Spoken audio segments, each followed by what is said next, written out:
Good morning students. बेटे accounting ratio हमने continue किया हुआ है चैप्टर, तो नेट प्रॉफिट तक हमने डन कर लिया है इससे पहले।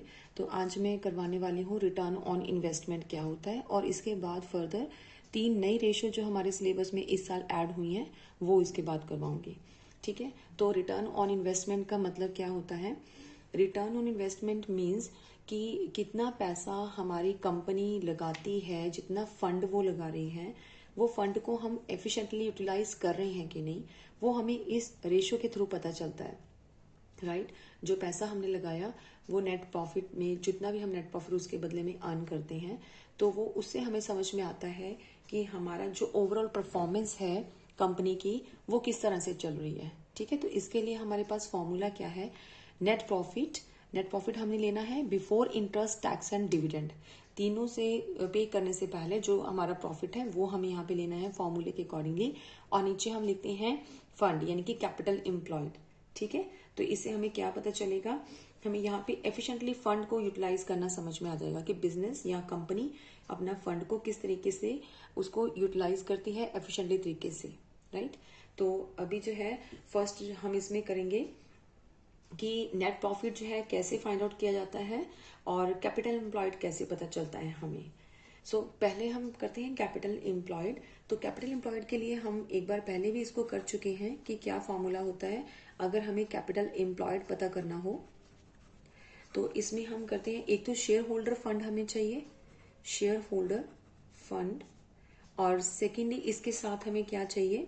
यहाँ पे डेट चाहिए। ठीक है, तो इन दोनों को मिला के हमारे पास क्या आ जाएगा? कैपिटल एम्प्लॉयड, यानी कि हमारी कंपनी कितना पैसा जो है वो जनरेट करती है, इक्विटी के थ्रू कितना पैसा इकट्ठा होता है, और अगर लोन लेती है एक्सटर्नल लाइबिलिटी से तो कितना होता है। दोनों को प्लस करके उसके पास कैपिटल आता है जिसको हम कैपिटल एम्प्लॉयड बोलते हैं। ठीक है, अगर ये हो गया लाइबिलिटी की साइड के अकॉर्डिंगली। अगर हम एसेट अप्रोच चेक करें, ये फर्स्ट हो गया लाइबिलिटी अप्रोच। राइट, और अगर हमें एसेट साइड में चेक करना है तो एसेट के अकॉर्डिंगली भी हमारा सेकंड फॉर्मूला बनता है। यहाँ पे मैं लिखती हूँ फर्स्ट और यहाँ पे मैं लिखने वाली हूँ सेकंड, जिसमें हमें मिलेगा नॉन करंट एसेट्स। एक तो हमें नॉन करंट एसेट्स जो है वो क्वेश्चन में गिवन होंगे। ठीक है, उसके बाद हम कर लेते हैं वर्किंग कैपिटल। या तो वर्किंग कैपिटल होगा या फिर करंट एसेट को ऐड कर दोगे, करंट लाइबिलिटीज को माइनस कर दोगे। ठीक है, तो इस तरह से जो भी आपकी साइड आपको मिल जाएगी वो इनडायरेक्टली क्या होगा? हमारे लिए कैपिटल एम्प्लॉयड होगा। सिंपल सी बात है, जब हम ऐसे साइड को लुकआउट करते हैं तो उसमें हमारे पास नॉन करंट एसेट्स होते हैं और करंट एसेट्स होते हैं। लाइबिलिटी साइड में हमारे पास करंट लाइबिलिटीज हैं, अगर वो भी हम लेस कर देते हैं। ठीक है, तो और बाकी जो बचता है वो क्या है? हमारे लिए शेयर होल्डर फंड और डेट बचते हैं जिसको हम कैपिटल एम्प्लॉयड करते हैं। तो या तो इस तरीके से आपको क्वेश्चन, प्रैक्टिकल क्वेश्चन के ऊपर डिपेंड करना होता है कि आपको क्या इन्फॉर्मेशन गिवन है। अगर ये हमारे पास कुछ ऐसी इन्फॉर्मेशन जिसमें आपको शेयर होल्डर फंड और डेट गिवन है तो आप लाइबिलिटी अप्रोच से इसको निकाल लोगे कैपिटल एम्प्लॉयड। अगर एसेट्स गिवन है तो एसेट्स के थ्रू भी हम क्या निकाल सकते हैं? Capital employed. कैसे? Non current asset plus working capital करके। राइट, या फिर कुछ ऐसा भी दिया होगा और डाल के, यहाँ पे लिखा होगा टोटल एसेट्स, तो टोटल एसेट्स ले लेना, उसमें से करंट लाइबिलिटी आप लेस कर देते हो, तब भी आपका आंसर सेम आ जाएगा। ठीक है, तो एक चीज हमें यहाँ पे देखनी है कि जब हम एसेट्स की बात कर रहे हैं, यहाँ पे नॉन करंट एसेट्स जब हम लेते हैं तो उसमें हमने सारी टेंजिबल एसेट्स, इनटेंजिबल एसेट्स और प्लस करने हैं नॉन करंट इन्वेस्टमेंट्स। ठीक है, टेंजिबल एसेट्स हम ले लेंगे प्लस इसके साथ हम लेंगे इनटेंजिबल एसेट्स, इनटेंजिबल एसेट्स ले लेंगे, टी मतलब टेंजिबल एसेट्स, और इनटेंजिबल एसेट्स ले लेंगे और प्लस कर देंगे नॉन करंट इन्वेस्टमेंट्स, ये भी हम लेते हैं। ठीक है, और प्लस कर लेंगे साथ में अगर कोई लॉन्ग टर्म हमारे पास लोन एंड एडवांसेस पड़ा हुआ है, लोन्स एंड एडवांसेस अगर हमारी ऐसे साइड में मिले पड़े हैं, इट मीन्स कि हमने किसी से लोन एडवांस के तौर पे हमने पैसा दे रखा है और वो हमने वापस लेना है। ठीक है, ये सारे क्या है? हमारे लिए नॉन करंट एसेट्स है। ये मैं क्यों समझा रही हूँ, कई बार आपको non current asset directly question में क्लियर नहीं दिया होता, वर्किंग कैपिटल भी हमें निकालना होता है तो वो तो हम इजिली निकाल लेते हैं, current asset minus current liabilities, लेकिन नॉन करंट के बारे में हमें श्योर नहीं होता। तो नॉन करंट क्लियर नहीं दिया तो हमें कुछ आइटम्स गिवन होंगी, तो जिसमें सारी टेंजिबल एसेट्स और इनटेंजिबल एसेट्स आपको लेनी है और नॉन करंट इन्वेस्टमेंट्स लेनी है। ठीक है, उसमें आपको साथ में long term loans and advances है तो वो भी लेना है। यहाँ पे जो नॉन करंट इन्वेस्टमेंट्स है वो हमारे पास अब जो नॉन करंट इन्वेस्टमेंट्स हैं उसमें हमें क्या चीज देखने को मिलती है कि ये दो तरह की हमें गिवन होती है कई बारी। ठीक है, तो ये जो हमारे पास नॉन करंट इन्वेस्टमेंट्स हैं इसमें एक तो होता है ट्रेड इन्वेस्टमेंट्स, तो ट्रेड इन्वेस्टमेंट्स, और दूसरा होता है हमारे पास नॉन ट्रेड इन्वेस्टमेंट। ठीक है, तो हमें यहाँ पे सिर्फ ट्रेड इन्वेस्टमेंट चाहिए, नॉन ट्रेड इन्वेस्टमेंट्स हमारे बिजनेस का पार्ट नहीं है। ठीक है, जो हमारा बिजनेस है उसमें सिर्फ ट्रेड से जुड़ा हुआ कंसेप्ट हमने यहाँ पे ऐड करना है, लेकिन नॉन ट्रेड अगर इन्वेस्टमेंट्स होगी तो उसको आपने नहीं ऐड करना कैपिटल एम्प्लॉयड को कैलकुलेट करते हुए। फर्स्ट वन आपको ये भी ध्यान में रखना है, राइट। एक सेकंड चीज जो आपको नहीं लेनी है यहाँ पे एसेट्स को लेते हुए, नॉन करंट एसेट्स में आपको फिक्टिशियस एसेट जो है वो गिवन होंगे, वो भी आपको नहीं लेना है अगर समटाइम आपको फिक्टिशियस एसेट गिवन होंगे तो। ठीक है, तो क्या होते हैं ये फिक्टिशियस एसेट्स? फिक्टिशियस एसेट जो है वो भी हमने इग्नोर करना है कैपिटल एम्प्लॉयड को कैलकुलेट करते हुए, राइट। अगर क्वेश्चन में ये भी दिए हुए हैं, जैसे कि कोई भी हम कुछ ऐसा एक्सपेंडिचर जो हम करते हैं जिसका बेनिफिट हमें लॉन्ग टाइम में उसको मिलने वाला है, तो वो कुछ ऐसी चीजें जैसे कि प्रीमियरी एक्सपेंसेस हमें देखने पड़ते हैं, प्रमोशन एक्सपेंसेस हमें करने पड़ते हैं, या कोई discount on issue of debentures या शेयर्स हो गया, ये कुछ हमारे फिक्टिशियस एसेट्स में हम काउंट करते हैं जो कि हमने इग्नोर करना है कैपिटल एम्प्लॉयड को करते हुए, क्योंकि वो उसकी वैल्यू जो है वो नील होते हैं, जिसको हमने उसकी रीसेल वैल्यू नहीं होती, इसीलिए हम इसको ऐड नहीं करते हैं कैपिटल एम्प्लॉयड के लिए, राइट। तो एक आपको ये नहीं देखना है, और सेकेंडली अगर नॉन ट्रेड इन्वेस्टमेंट है तो उसको भी इग्नोर करना है, आपने ट्रेड इन्वेस्टमेंट्स को ऐड करना है। तो ये चीजें आप ऐड करते हो तो आपके पास नॉन करंट एसेट्स आता है, और प्लस आप वर्किंग कैपिटल करते हो तो वो ऑटोमेटिकली कैपिटल एम्प्लॉयड का फॉर्मूला बन जाता है। तो ये सारा पॉइंट मैंने डिस्कस किया आपके साथ, बताया है आपको रिटर्न ऑन इन्वेस्टमेंट कैलकुलेट करने के लिए। जब आपको अच्छे से कैपिटल एम्प्लॉयड समझ में आ गया तो फिर इस फॉर्मूले में सिर्फ नेट प्रॉफिट है जो आपको वेरी इजली समझ आ जाएगा। अगर net profit after interest tax and dividend दिया तो आपने उसमें से लेस करके डिडक्ट करके आपने वैल्यू निकाली नेट प्रॉफिट की। ठीक है, फिर इसमें हम पुट करते हैं, तो एक एग्जांपल के साथ इसको करते हैं अभी हम। ये एक एग्जाम्पल है जो बुक के ऊपर मैं शो कर रही हूँ आपको। From the following information calculate return on investment. Net profit after interest and tax आपको गिवन है 55,000, 15% डिवेंचर्स दिए हुए हैं 1 लाख, टैक्स हमें गिवन है 10,000, इक्विटी शेयर कैपिटल है 1,50,000, प्रेफरेंस शेयर कैपिटल है 80,000 और रिजर्व एंड सरप्लस गिवन है 70,000। तो यहाँ पे कैपिटल एम्प्लॉयड हमें वेरी इजली समझ में आ गया। हम इन सबको प्लस करेंगे इस साइड में और साथ में डेट को प्लस कर देंगे तो हमारे पास क्या आ जाएगा कैपिटल एम्प्लॉयड। जैसे कि नेक्स्ट पेज पे आपको शो कर रही हूँ, यहाँ पे कैपिटल एम्प्लॉयड की पहले कैलकुलेशन चेक कर लेते हैं। इक्विटी प्रेफरेंस शेयर्स दोनों को ऐड करके रिजर्व्स हमने ले लिया और साथ में डेट ले लिया, क्योंकि हमारे पास सभी इक्विटी शेयर यानी कि share holder fund plus long term अगर डेट है तो वो सारे प्लस करके हमारे पास कैपिटल एम्प्लॉयड बनता है, जो कि इक्वल टू 4 लाख हो गया, राइट। इसके बाद हमने लेना था net profit before interest tax and dividend. तो क्वेश्चन में हमें क्या दे रखा है, net profit after interest and tax, तो वो 55,000 था, जिसमें से हमें ऐड करना पड़ेगा, टैक्स गिवन था 10,000 तो वो भी ऐड करेंगे, और साथ में इंटरेस्ट जो है वो हम कैलकुलेट कर लेते हैं।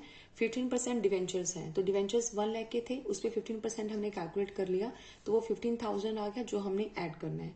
ठीक है, ये दोनों को हम ऐड बैक करके हमें निकलेगा net profit before interest and tax, तो वो आइटम हमारे पास फिगर निकलती है 80,000।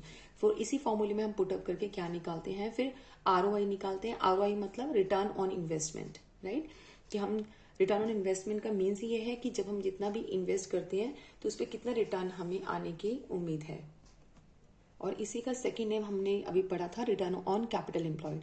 तो दोनों में से कोई भी वर्डिंग आपको पेपर में गिवन हो सकती है, रिटर्न ऑन इन्वेस्टमेंट या फिर रिटर्न ऑन कैपिटल एम्प्लॉयड। तो ये रेशियो आप इसी फॉर्मूले से निकालोगे जो अभी हमने डन की है, राइट। इसके बाद हम करते हैं न्यू, कुछ 3 रेशियोज हमारे सिलेबस में ऐड हुई है। ये 3 रेशियोज बेटे नई हैं जो हमें इस साल सिलेबस में आई है। Debt to capital employed ratio, fixed asset turnover ratio और नेट एसेट टर्नओवर रेशियो। ठीक है, तो वेरी फर्स्ट हम करने वाले हैं debt to capital employed ratio. तो इसका फॉर्मूला क्या है, long term debt to capital employed, right. तो डेट टू कैपिटल एम्प्लॉयड, तो इस रेशियो को कैलकुलेट करने का हमारा मेन ऑब्जेक्ट क्या है, मतलब कि हमें यहाँ पे ये पता चलता है कि जो भी हमारा कैपिटल एम्प्लॉयड है, तो कैपिटल जितनी भी हमारे पास है उसमें से लॉन्ग टर्म डेट जो है हमारा लिया हुआ है यानी कि कैपिटल एम्प्लॉयड के अंदर जितना भी हमारा फंड हमारे पास क्रिएट है उसमें से बाहर के जो एक्सटर्नल लाइबिलिटी है वो हमने कितनी ली हुई है। जितना ही ये रेशियो हाई होगा यानी कि उतना ही हमारे लिए रिस्क जो है वो ज्यादा है, लेकिन जितना ही रेशियो कम होगा इट मीन्स उतना ही रिस्क कम है। यानी कि हमने अपनी टोटल में से बाहर से लॉन्ग टर्म डेट जो है वो कितने क्रिएट किए हुए हैं। ठीक है, तो ये रेशियो हमें इस तरह से जो है इसका पता चलता है। तो इसके लिए हमें debt to capital employed ratio जो है वो पता करनी पड़ती है। अगर ये सिचुएशन हमें देखनी है कि बाहर से जो लाइबिलिटीज हमने लिए हैं, पैसा जो लिया है वो कितना हमारा है, हमारी कंपनी की रेशियो कितनी है उसके लिए। तो यहाँ पे लॉन्ग टर्म डेट्स है, हमने पहले भी इसको डन कर लिया है कि कैसे कैलकुलेट करते हैं। यहाँ पे लॉन्ग टर्म बोरिंग्स होना चाहिए हमारे पास और लॉन्ग टर्म प्रोविजन गिवन होना चाहिए। इन दोनों को प्लस करके हमारे पास टोटल जो है वो डेट आ जाएंगे। ठीक है, इसके बाद कैपिटल एम्प्लॉयड को हमने अभी डन किया है। क्या होता है capital employed? Share holder fund में अगर हम लॉन्ग टर्म के लिए डेट भी ऐड कर देते हैं यानी कि नॉन करंट लाइबिलिटीज को जोड़ते हैं तो टोटल कैपिटल हमारे पास एम्प्लॉयड आ जाएगा। अगर एसेट साइड की लाइबिलिटी साइड में हमने इसको क्लियर किया तो ये फॉर्मूला होता है जिसमें हमने दो चीजें नहीं लेनी, फिक्टिशियस एसेट नहीं लेना और हमें नॉन ट्रेड इन्वेस्टमेंट नहीं लेना। ठीक है, अगर हम इसको एसेट के अप्रोच के अकॉर्डिंगली भी चलते हैं तो ये दोनों चीजें हमने लेस करनी है एसेट्स की आंसर करते हुए। जैसे कि इन्होंने लिखा है नॉन करंट लाइबिलिटीज अगर हमने लेनी है इंक्लूड लॉन्ग टर्म बोरिंग्स और प्रोविजंस हमने लेना है, लेकिन हमने डिडक्ट करना है कौन सी चीजों को, इन दो चीजों को, जब हमने इस अप्रोच के थ्रू इसको कैपिटल एम्प्लॉयड निकालना है। सेकंड है कैपिटल एम्प्लॉयड एसेट साइड के अकॉर्डिंगली हमने नॉन करंट एसेट्स लेने हैं प्लस वर्किंग कैपिटल, तो इसके थ्रू हमारा क्या आ जाएगा, एक कैपिटल एम्प्लॉयड हमें पता चल जाएगा। ठीक है, तो एक क्वेश्चन इसका अटेम्प्ट करते हैं अभी। इस क्वेश्चन को आप रीड करोगे पहले अच्छे से। यहाँ पे शेयर होल्डर फंड गिवन है जिसमें शेयर कैपिटल और रिजर्व गिवन है, फिर नॉन करंट लाइबिलिटीज हमें दी हैं जिसमें बोरिंग्स और प्रोविजन गिवन है, फिर करंट लाइबिलिटीज गिवन है। इस एसेट साइड में हमें नॉन करंट एसेट्स और करंट एसेट्स भी गिवन है। ठीक है, तो हमें क्या बोला है, debt to capital employed ratio जो है वो हमें फाइंड आउट करनी है, debt to capital employed ratio. तो फॉर्मूला हम फर्स्टली लिखेंगे, लॉन्ग टर्म डेट चाहिए अपॉन कैपिटल एम्प्लॉयड चाहिए। ठीक है, तो लॉन्ग टर्म डेट हमें जो है वो नजर आ रहे हैं कितने, यहाँ पे 1,60,000 और 40,000 दोनों को प्लस करेंगे क्योंकि लॉन्ग टर्म बोरिंग्स और लॉन्ग टर्म प्रोविजन हमें प्लस करना पड़ता है, तो दोनों को प्लस करके आ गया हमारे पास 2 लाख। अगर हम कैपिटल एम्प्लॉयड की बात करें तो कैपिटल एम्प्लॉयड में हमें यहाँ पे share capital plus reserve plus long term हमारे पास लाइबिलिटीज, इन सबको प्लस करना पड़ेगा। ठीक है, तो प्लस करके हमारे पास आ जाएगा 8 लाख। तो यहाँ पे हमें सिंपल है 2 लाख हम यहाँ पे ऊपर लिखेंगे और 8 लाख हम यहाँ पे नीचे लिखेंगे। ठीक है, तो यहाँ पे कैपिटल टू डेट हमारी रेशियो आ जाएगी 1/4।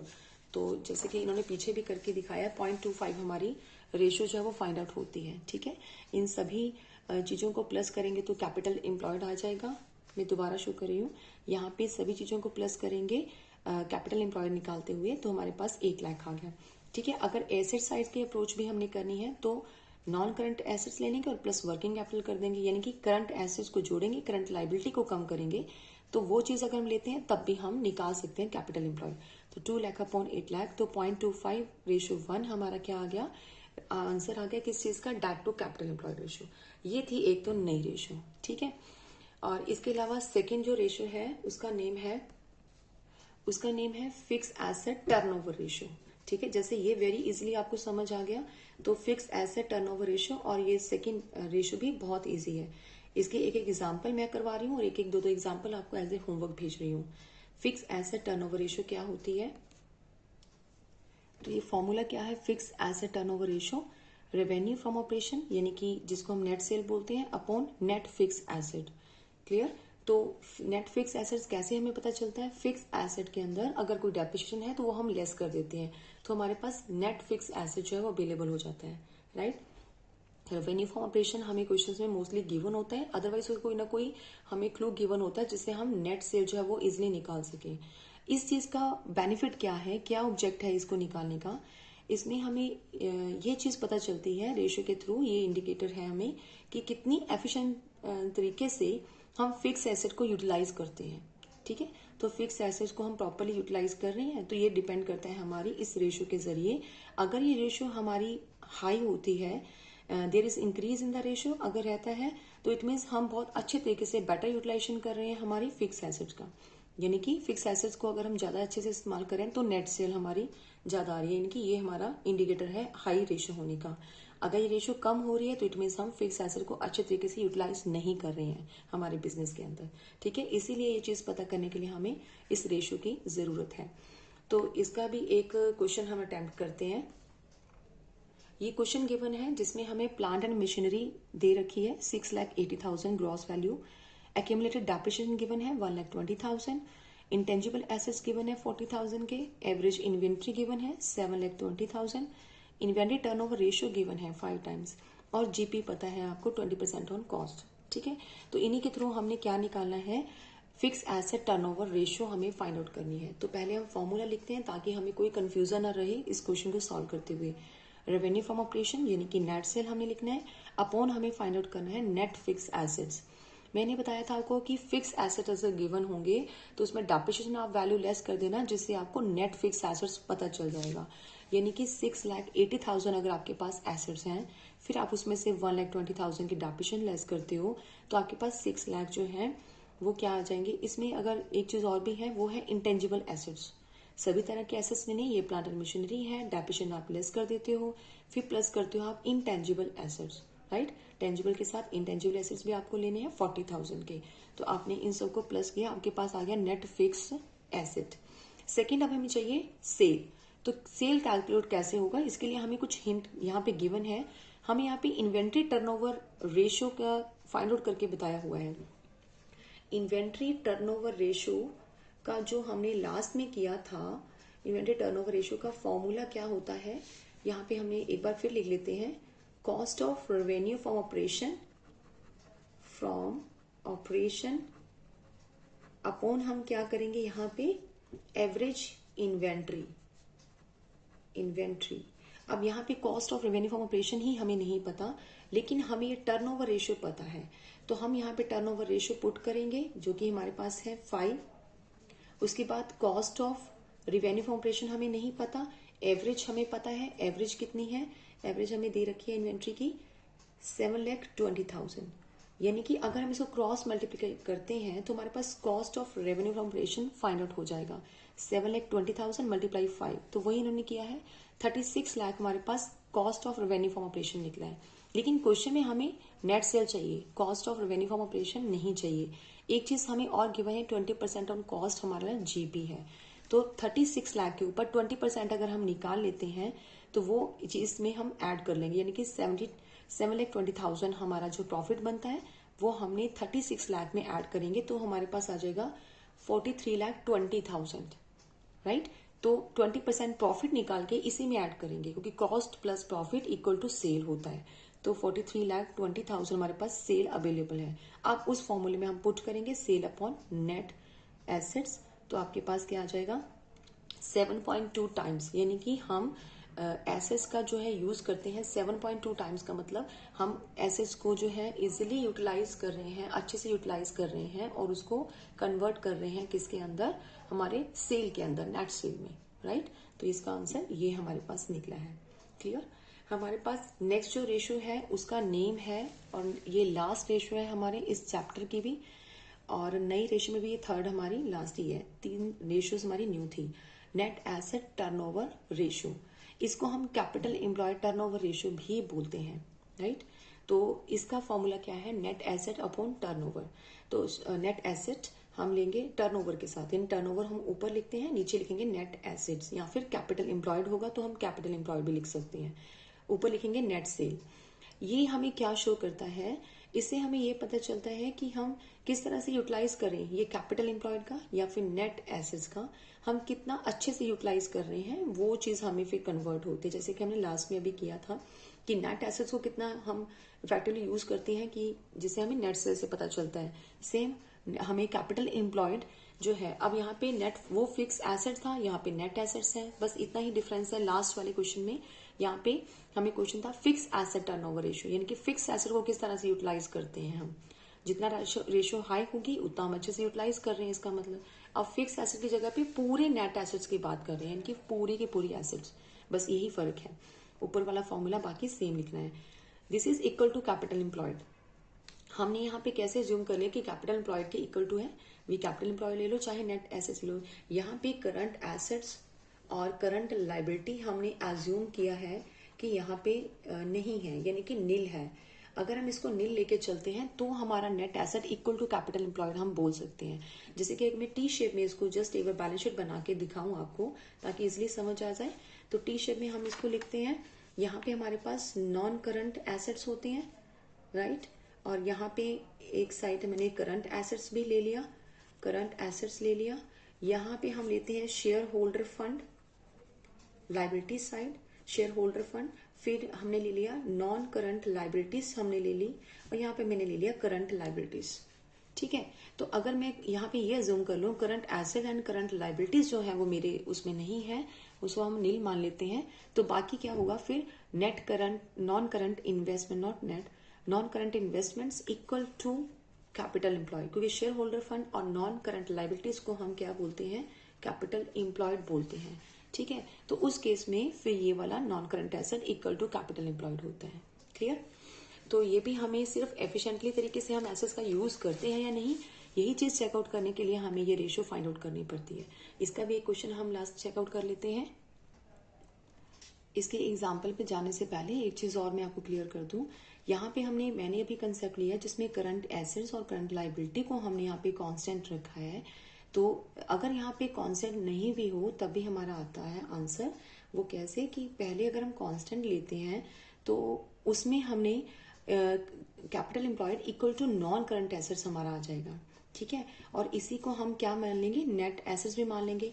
ये चीज मैं आपको अभी क्लियर कर रही थी, नेट एसेट्स भी इसको मान लेते हैं। ठीक है, और बाई चांस अगर हमारे पास करंट एसेट और करंट लाइबिलिटीज भी गिवन है तो हम इसका वर्किंग कैपिटल निकाल लेते हैं। तो वर्किंग कैपिटल को आप इसी नॉन करंट एसेट्स में प्लस कर दोगे। ठीक है, तो वर्किंग कैपिटल तो वो भी क्या हो जाएगा, नेट एसेट्स। यानी कि अगर हम इसको नील मान के चलते हैं तो नॉन करंट एसेट्स भी आपको कई बार क्वेश्चंस में मिल जाएगा कैपिटल एम्प्लॉयड। इसीलिए मुझे एक वन टाइम आपको करंट एसेट्स और करंट लाइबिलिटी अगर नहीं है उसके थ्रू भी आपको समझाना पड़ रहा है, क्योंकि समटाइम हो सकता है कि नेट एसेट्स ना लिख के, नेट एसेट और कैपिटल एम्प्लॉयड ना लिख के आपको non current assets equal to capital employed दिया हो, राइट। तो वो भी चीज हो सकती है, क्योंकि आप फिर उस टाइम एज्यूम करोगे these two items are not given in the question, या फिर आप नील गिन लोगे। ठीक है, अगर ये गिवन है तो आप इसका वर्किंग कैपिटल निकालोगे और फिर नॉन करंट में ऐड करके आप इसको क्या निकालोगे, नेट एसेट्स निकालोगे। ठीक है, यानी कि non current assets plus working capital equal to net assets, और जो नेट एसेट्स है वो किसके इक्वल टू फिर हम काउंट कर लेते हैं, कैपिटल एम्प्लॉयड के equal to capital employed. Is it clear. तो आपको दोनों तरह से पॉसिबिलिटी हो सकती है कि आप इसको यहाँ पे क्वेश्चंस में ना भी दिया हो या फिर दिया हो। तो एक क्वेश्चन मैं आपको करवाती हूँ अभी। इस क्वेश्चन को आप एक बार रीड करोगे जिसमें हमें net asset turnover ratio find out करना है। प्लांट एंड मशीनरी गिवन है, टेंजिबल एसेट्स गिवन है, गुडविल गिवन है जिसमें 20,000, और यहाँ पे नॉन करंट इन्वेस्टमेंट गिवन है 40,000। साथ में दिया है इन्वेंट्री जिसमें से आपको लूज टूल जो है वो इंक्लूडेड है 20,000 के। ट्रेड रिसीवेबल गिवन है, cash and cash equivalent given है, ट्रेड पेएबल गिवन है, और आपको cost of revenue from operation दिया हुआ है। ठीक है, उसके साथ आपको 25% जीपी दी है ऑन कॉस्ट। तो हमें यहाँ पे क्या निकालना है, नेट एसेट्स निकालना है। तो हम सभी एसेट्स को जोड़ेंगे। ठीक है, उसमें से अगर कोई डेप्रिसिएशन होगा तो वो लेस करते हैं, अदरवाइज नहीं है तो नहीं करेंगे। तो बाकी सभी एसेट्स को हम एडिट करेंगे ताकि हमें नेट एसेट्स पता चल जाए, और साथ में हमें रेवेन्यू चाहिए, यानी कि टर्नओवर चाहिए। ठीक है, अपने फॉर्मूले को कैलकुलेट करते हुए, ताकि हम ऊपर revenue from operation note down कर सके और नीचे नेट एसेट्स जिसको हम कैपिटल एम्प्लॉयड भी बोलते हैं। तो एसेट्स में हम क्या लेंगे, एक तो प्लांट एंड मशीनरी हमने लेना है। ठीक है, उसके साथ हम इंटेंजिबल एसेट्स ले लेते हैं 20,000। ये टेंजिबल एसेट्स और ये इंटेंजिबल एसेट्स हमें दोनों काउंट करनी है। अगर नॉन करंट इन्वेस्टमेंट्स गिवन है तो वो भी हमें काउंट करना है, राइट। और इसके साथ साथ हमें और क्या लेना पड़ेगा, यहाँ पे तीनों को प्लस कर लिया, और साथ में ये हमारा तीनों हो गया यहाँ पे non current assets. Non current assets के साथ साथ अगर क्वेश्चंस में आपको करंट एसेट्स और लाइबिलिटीज गिवन है तो वर्किंग कैपिटल निकालोगे, अगर नहीं है तो इसको इग्नोर कर दोगे, राइट। यही हमने फॉर्मूले में किया अभी। तो यहाँ पे इन्वेंट्री, ट्रेड रिसीवेबल और कैश एंड कैश इक्विवेलेंट तीनों ही हमारे पास करंट एसेट्स हैं, यानी कि करंट एसेट्स हमें गिवन है। और यहाँ पे ट्रेड पेएबल हमारे लिए करंट लाइबिलिटी है। यहाँ से हमें क्या निकालना पड़ेगा, हमें यहाँ पे निकालना पड़ेगा वर्किंग कैपिटल। ठीक है। तो 1,50,000 इन्वेंट्री गिवन है, ट्रेड रिसीवेबल हमें गिवन है और कैश इक्विवेलेंट गिवन है। इन तीनों को प्लस करेंगे और माइनस कर देंगे हम 30,000 करंट लाइबिलिटीज। तो हमारे पास क्या निकल आएगा, इनको प्लस करके और माइनस करेंगे करंट लाइबिलिटी, वर्किंग कैपिटल। ठीक है, तो अब हमने वर्किंग कैपिटल भी निकाल लिया। वर्किंग कैपिटल तो नॉन करंट एसेट्स को और वर्किंग कैपिटल को प्लस करके हमारे पास बनता है क्या, नेट एसेट्स, राइट। तो अब इन दोनों को प्लस करके नेट एसेट बनेगा, जो कि हमारे पास कैलकुलेट होके आता है कितना, 5 लाख। सबको प्लस करके हमारे पास आ जाएगा 5 लाख, राइट। यहाँ पे नॉन करंट एसेट्स को पहले हमने प्लस किया, जैसे कि मशीनरी को, इंटेंजिबल एसेट और करंट इन्वेस्टमेंट्स को। उसके बाद हमने फिर करंट एसेट्स को जोड़ा, inventory, trade receivable, cash and cash equivalent, minus कर दिया ट्रेड पेएबल। और इसके बाद हमारे पास आ गया 2,60,000 हमारे पास करंट आइटम्स आ गई, 2,40,000 हमारे पास नॉन करंट आ गई। दोनों को प्लस करके टोटल एसेट्स आ गए 5 लाख की। अब बात करते हैं रेवेन्यू की। रेवेन्यू जो है हमें कैसे पता चलेगा, हमें यहाँ पे cost of revenue from operation given है 12,80,000 और यहाँ पे इसी कॉस्ट के ऊपर जीपी लगाना है 25%, राइट। तो कॉस्ट और उसके अंदर जीपी अगर हम जोड़ देंगे तो वो क्या बन जाएगा, सेल। तो 12,80,000 के ऊपर आपने उसमें लगाना है 25% लगा के और उसको एडिट करते हैं तो वो आपके पास सेल आ जाएगा। सेल आ जाएगा 16 लाख।